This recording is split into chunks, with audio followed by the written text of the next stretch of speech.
first witness, Mr. Benjamin Natai. Mr. Natai, welcome to the Advocate. Mr. Natai is a graduate of MIT. He is an Israeli, and he is a man who has written widely on this question before the House tonight. Mr. Natai, is the issue of self-determination the core of the conflict in the Middle East? No, I don't believe it is. The real core of the conflict is the unfortunate Arab refusal to accept the state of Israel. And I think, as was mentioned earlier, for 20 years the Arabs had both the West Bank and the Gaza Strip. And if self-determination were, as they now say, the core of the conflict, they could have easily established a Palestinian state then, but they didn't. When did the issue arise then? Well, for 20 years, we didn't hear a word about self-determination. And, in fact, what we did hear, those of us living in the Middle East, was about driving the Jews into the sea. Now, after 1967, under the leadership of the PLO, the hardline strategy shifted to adopting a moderate, dressed-up slogan, which now talked in terms of first a secular democratic state and then replaced it with Palestinian self-determination. But what this really means, contrary to what Mr. Aruri said, about 1977 being a changed year in the PLO's objective, let me quote you what the PLO Information Office said in a Dutch paper in 1977, in May 5th. 77? May 5th, 1977, yes. The statement was very simple.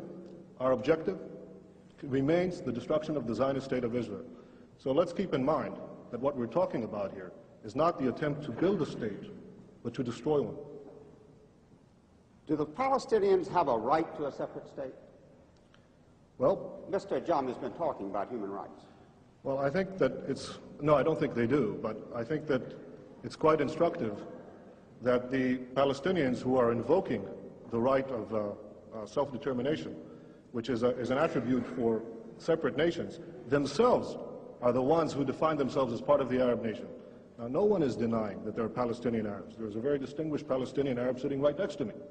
But the Palestinians themselves, in the Palestinian National Covenant, the very first article, say that the people of Palestine, quote, are part of the Arab nation. Well, let's look at the Arab nation. It has 21 states, an area roughly the size of the United States, and 1/6 of the entire world's wealth. Now, add to that the fact that there already exists a Palestinian state, and that is Jordan, 60% of whose population is Palestinian. I think it's quite interesting that Yasser Arafat and King Hussein, who are bitter enemies, agree on one thing, that Jordan is a Palestinian state. So what we're talking about is a demand for a 22nd Arab state and a second Palestinian state. What should be done with the Palestinians on the West Bank? There's a problem, so what should be done about it, in your opinion? Well, I think that the Palestinians in the West Bank are going to be offered the full human rights, the full civil rights, as no Arabs are offered in the Middle East. No Arabs whatsoever have any full human rights or the right to vote for their own government. Those Arabs who lived in Israel in the pre-67 boundaries are the only Arabs in the Middle East who offer that right, and I'm all in favor of having the same Arabs living in the West Bank and the Gaza Strip being offered such a right in the final peace agreement. Can we have peace in the Middle East? Very briefly, please. Yes, I sincerely hope so. Look, I'm 28 years old. I've had to defend my country in 2 wars and in many battles. Nobody wants peace more than Israel. But the stumbling block to the road for peace is this demand for a PLO state, which will mean more war, which will mean more violence in the Middle East. And I sincerely believe, if this demand is abandoned, we can have real and genuine peace. Thank you. Thank you. Thank you, Mr. President. Now we'll go to Mr. Ajami. Mr. Ajami, some questions from Mr. Natai.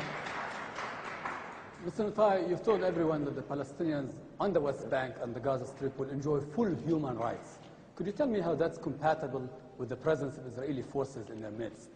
Well, the Arabs living now under the Arabs who lived in Israel, 400,000 of them, 400,000, between 1948 and 67, as I said earlier, certainly enjoy full human rights. And as I I'm said, not they're the talking only about ones. the Arabs in Israel. I'm talking about the Arabs on the West Yes, Bank yes. and the Gaza Strip. If you let me, I'll answer your question, Mr. Ajami, please. The Arabs living in Israel are the only ones who are entitled to vote for their governments, the only ones who have representative in a parliament in the entire Middle East. Now, it's true that the West Bank and the Gaza Strip are now undergoing a period of transition. In fact, no Arab government has been willing to negotiate so far about this period of transition. And I think that when this transition, when the negotiation period is ended, there is no reason why under either Jordanian citizenship or Israeli citizenship, these Arabs will not have the full human rights, the right to vote for their representatives, as the Arabs in Israel do, as hopefully all the Arabs in the Middle East will do someday. Mr. Netanyahu, does the state of Israel itself accept that the people on the West Bank and the Gaza Strip have the right to vote on whatever future they choose? Well, Mr. Ajami, I just outlined that in the event that this negotiation process will continue, I'm sure that what we're talking about is in fact eventual citizenship of some kind, either Jordanian or Israeli or in any other arrangement in which these people will certainly vote. Mr. Netanyahu, you've given yourself the right to determine that you are an Israeli, but you've also given yourself the right to negate the other entity, which I think is not somehow consistent with global practice at this time, is it? Mr. Ajami, I have never rejected another entity, nor have I ever declared my intent to destroy it, least of all the Palestinian Arabs, who I fervently want to live in peace with. All I'm saying is that it is the Palestinian Arabs themselves, their leaders, Arafat, Muhsin, who Morris Abrams quoted earlier, Farouk Kaddoumi, the number 2 man in the PLO, these are the ones who say they are part of the Arab nation. These are the ones who say they already have a Palestinian state. There is no right to establish a second one on my doorstep, which will threaten my existence. There is no right whatsoever. Okay, Mr. Netanyahu, you seem like a very patriotic Israeli. Does not the fact of Israeli dependence upon the U.S. in order to maintain its occupation on the West Bank and the Gaza, does this not trouble you at all?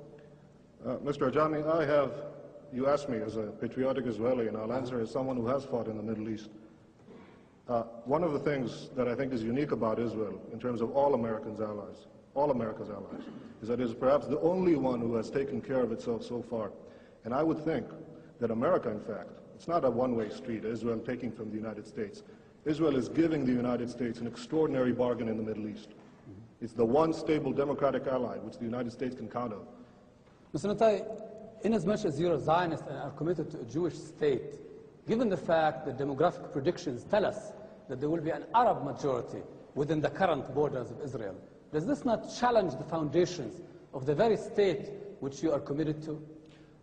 I know of the latest population figures, that actually show a decrease in the Arab birth rate, particularly in the West Bank and the Gaza Strip, as a result of the higher education and the universal education for women that didn't exist prior to Israel, prior to 1967. Now, if you ask me, would I reject Palestinians or Arabs living in our midst? Ridiculous. Of course not. They're citizens of Israel.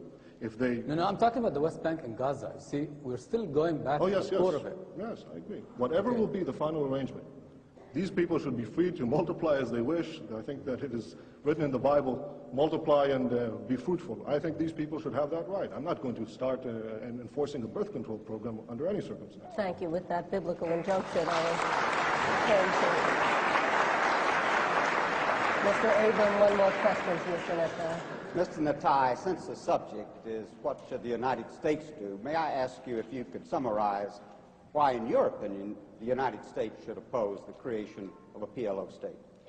I think the United States should oppose the creation of a Palestinian state for several reasons. The first one being that it is unjust to demand the creation of a 22nd Arab state and a second Palestinian state at the expense of the only Jewish state. I think it also would defeat the hopes of those moderate Palestinians who genuinely want to reach a peace accommodation with Israel. Thank you. Mr. Ajami, another question.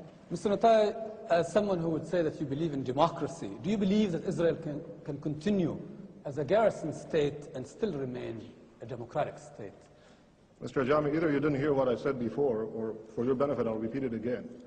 No, Israel does not intend to remain a garrison state. Israel wants to live in peace and wants to be secure. If that involves maintaining military guarantees, our own military guarantees against the destruction of people who surround us, yes, I believe we should fight for our survival.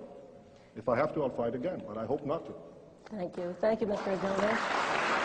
Mr. Natal, thank you for joining us.